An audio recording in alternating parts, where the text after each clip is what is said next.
5 గంటలకల్లా నిద్రలేసి ఒక ఇల్లాలుగా బాధ్యత గల తల్లిగా ఇంట్లో పనులు ఎలా చేసుకుంటానో మీకు ఇప్పుడు చూపించబోతున్నానండి. పొద్దున్నే లేసి నాకు ఆ దుర్గాదేవికి దండం పెట్టుకుని రోజు ప్రారంభించడం అంటే అలవాటు అనమాట.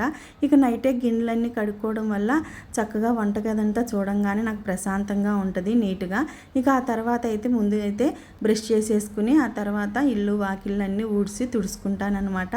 అలాగే బయట కూడా ఊడ్చి మొత్తం తుడుచుకుని ఇది ఆరేలోపు నేను వెళ్ళి స్నానం చేసి వచ్చి తర్వాత వచ్చి ఇంటి ముందు అయితే ముగ్గేసుకోవడం జరుగుతుందండి.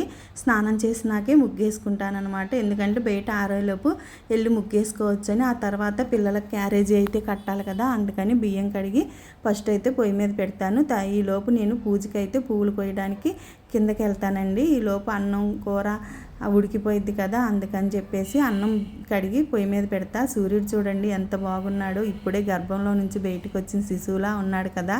ఇంకా బెండకాయ కూర అయితే వేసానండి ఇవాళ. అటు అన్నం కూడా ఉడుకుతుందనమాట. ఇక ఈ కూర అన్నం అయిపోయేలోపు నేను దీపారాధన చేసి పూజ కూడా పూర్తి చేసేసాను అనమాట. అందరి దగ్గర దీపాలు వెలిగించుకుని ఇంకా హారతి ఇచ్చి ఇంట్లో పూజ అంతా కంప్లీట్ చేసుకున్నా. ఇక పూజ చేసిన తర్వాత మా పూజా మందిరం చూడండి ఎలా ఉందో.